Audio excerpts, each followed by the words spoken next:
So hello and welcome friends to our channel Intro Mech, where we discuss about basic mechanical engineering concepts and many other things which are related to automation industry. So guys, we have started our new series which is related to special mechanical devices, and in our earlier sessions we have covered how we can select the indexer. Now in today's session we will see what are servo slides, how they are used and how to select them. So without wasting time, let's get started. So what is a servo slide? So we can split it into two words, slide and servo.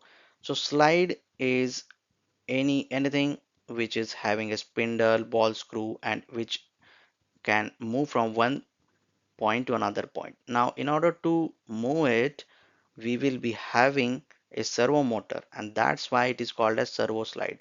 Now when we have a servo, we will get the precision in the positioning, and that is the main use or the main importance of the servo slide. So in the applications where we require very high positional accuracy along with the feedback, as the servo slides provide the feedback, so that will act as a closed loop system, and that is also very important in applications where we want to control the positions. So you can see different industries, packaging industry, handling, factory automation, assembly, so they are used in different industries.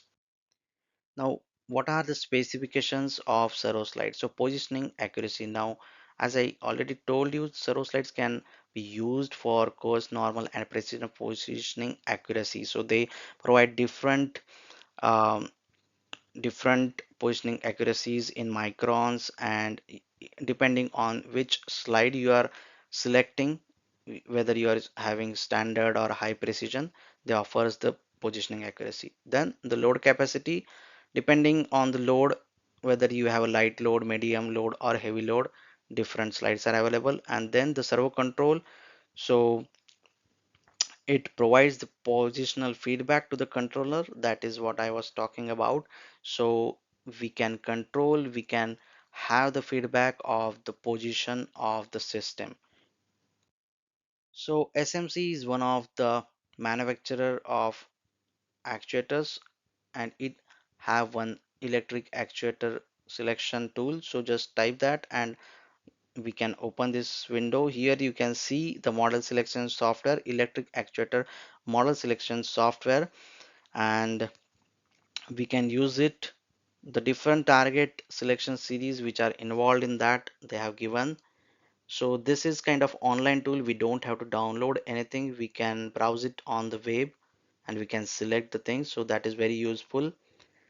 So this is the page. Now here you can see select the target selection. Now first is 2 3 positioning, multi-point positioning, again multi-point positioning. So here we can see the different series, slider rod, slide table, and here we can see different series which is mentioned over here with maximum current calculation.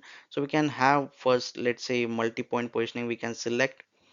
So in that again we will get type, whether we want slider rod, slider table, gripper, and according to that you can see the application are also getting changed. Slide table is there, then we have gripper, rotary table. So we are focusing on slider, so we have application as a transferring or positioning, so whether we want to transfer one point to another or positioning. So mounting orientation, this is also a very important factor, like how we are mounting the servo slide: horizontal, ceiling, wall, vertically, upward or vertically and downward. So let's select a horizontal orientation. Then the traveling distance, so on the question mark you can see what does it mean. So let's say we want to have 400 stroke. So on the right hand side you can see up to what distance we can have the stroke. Then the cycle time, here you can see this uh, speed, time, acceleration and deceleration time. So cycle time comprises of T1 plus T2, T3 and T4. So you can read what is T1 is the acceleration time, then T2 is a constant speed time, T3 is a deceleration time, and T4 is a setting time. So servo requires these timings, and in our cycle time we should consider these timings, because if the cycle time is too tight, these times will also matter. So we can have this time over here. So you can read what are the different specifications of these times. So let's have the timing as 2 seconds. Then the workload, so this is nothing but our system load. If we are having this servo, what kind of things we are mounting on that, let's consider 30 kg. Then we have details input which are optional, but we will check them out. So that will include different moment, lateral load, speed, acceleration inputs, duty ratio, and so many things. So this is very important. We can also get to know what are the different parameters.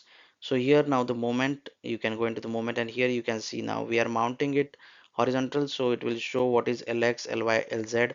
So according to our part, whichever we are mounting, we can give these distances, because this moment also matters a lot. So let's um, add some distances over here. So this will be dependent on how you are designing and how you are distributing the load, and that is very important.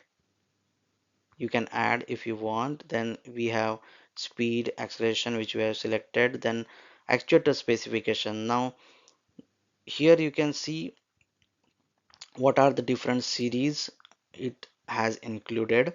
So if we want to narrow down our selection process, we can narrow down. Let's say if customer has asked for any specific kind of series, we can go only for that series. Here you can read what is that series, what does it offer. Now here you can see step motor, servo motor, and maximum workload, how much it can take, positional repeatability, it is giving up to 15 microns, it is high precision type. So these all things you can read over here. That is very important. It will give you a precise information, like a crisp information.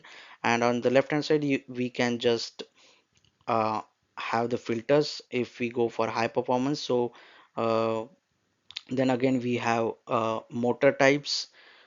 We can select whether we want like a inline or parallel, and the accuracy, whether we want standard, high precision. So depending on the space considerations, the motor orientation also matters. Sometimes it might interfere, and the cable routing, spacing, how much it is available, that all things we need to think. And depending on that, uh,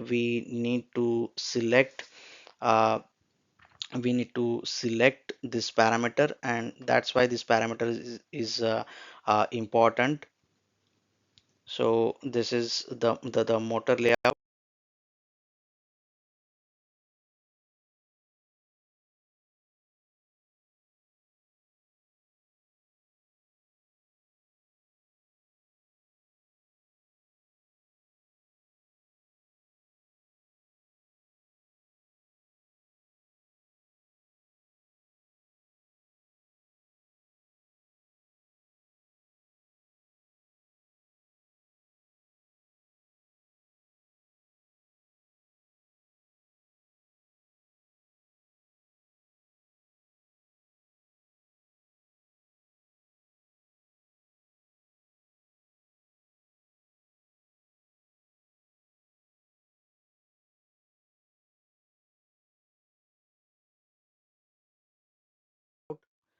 So we can select that. Then we have controller specifications. We can see like step motor, servo, then DC, voltage, battery, AC servo.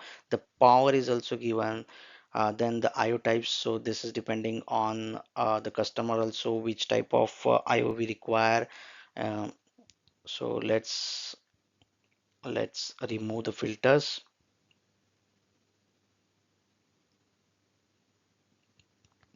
So it will take some time. So this is a good tool. You can check out. And then we have the output product. So it is showing one product. So depending on our input parameters, it will show the options, what are the different options available. So it has given this the results, we can see, and we can save this also. We can save to PDF for our reference purpose, like what we have selected.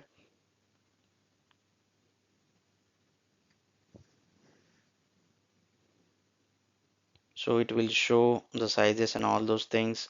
So at any point of time you can go and you can change the parameters also. Now let's say we have selected the mounting orientation, we can change it to ceiling orientation so that you can check it whether the same slide can be used in different orientations. So that is the advantage, because it might happen that if you are purchasing the slide for a horizontal loading, if you have given the inputs according to that, and now in the machine you are mounting it to, let's say, ceiling, it might happen that it will not work, because the moments, the load capacities will be different in the different mounting orientation, and that is why the mounting orientation is very important.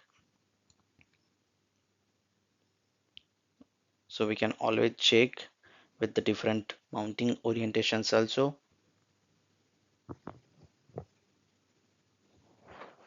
And this is a free tool and readily available on the internet. We don't have to download anything, we just have to go over there and we have to give the inputs. And I'm not promoting any kind of manufacturer like SMC, but we are just referring this to get an idea what are the different parameters. So that is the main purpose of this video, and you can save the PDF also. So this is it guys for our today's session. I hope you got some idea about the Servo slides, and if you have any doubts please do write into the comment section and we can discuss over there. Until then, keep intro making. Thank you for your patient listening. Thank you.